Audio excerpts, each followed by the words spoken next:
Hey guys, welcome back with me again in this channel.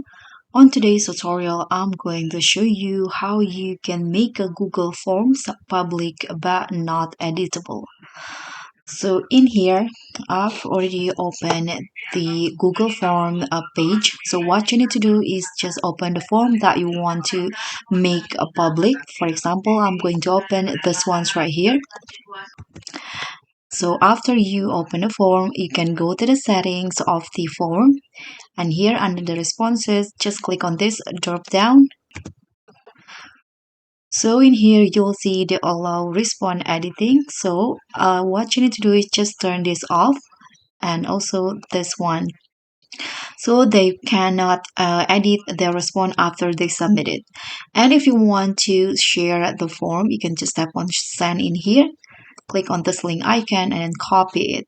But if you want to make it public but not editable, you can also click on more in here and then click on add collaborators, and then choose the person. For example, I've already add this one, and change their role to not editor, but you can also, here you can just click on this. So you can click on anyone with the link, or you can also change it into restricted so that only people that you add can edit the form. So that's all for me. Thank you so much for watching.